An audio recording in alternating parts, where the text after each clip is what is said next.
Hey Freedom Gorillas, today we have the new VP9CC and we're going to take a look at what Holosun optics fit on this as well as their ability to co-witness. And for those of you who don't know what co-witness means, all I'm referring to is when an optic is installed on the slide, how much of the front and rear iron sights we're able to see through the optic. That way in case of any optic failures, we're still able to use the iron sights to aim. Alright, so we have our VP9CC here, and to take off the cover plate you're going to need a T15 Torx bit. I already have those screws out.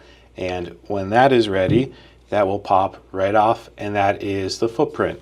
So this comes with a K-series plate, and you're able to simply install that. And once the plate is installed, you're going to use the included screws to do 3 Newton meters or 27 inch-pounds. When you're installing this plate, you're going to use a T10 Torx bit. Same thing with the optics, you're going to use a T10 Torx bit, and these are using an M4 screw to screw into this post here. So you're going to use M4 screws. I did measure the thickness of this plate and it's 6.5 millimeters, so that gives you plenty of space to install those M4 screws.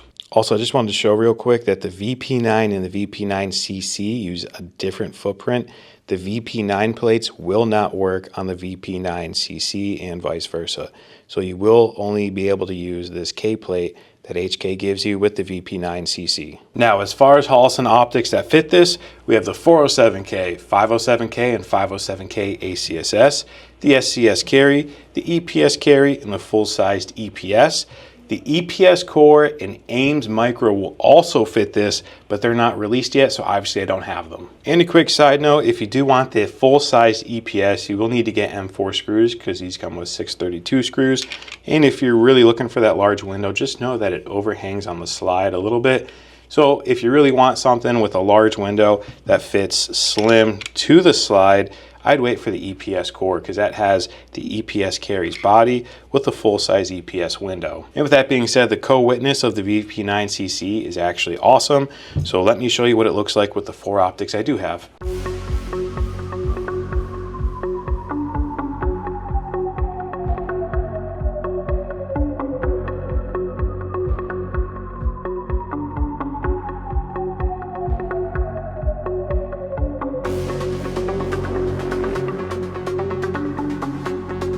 Alright, and that covers everything that fits the VP9CC. Installing all the Holosuns is super easy. It has an awesome co-witness, so this was a fantastic job from HK. Now we will have other videos showing the co-witness and how to install all the other optic brands as well, like Osight and Vortex, so stay tuned for those. Everything on today's video can be found at freedomgorilla.com with the best price with free shipping. If you have any questions on what optics fit your VP9CC, leave a comment below or hit us up through email. As always, thanks for watching. We'll see you on the next video.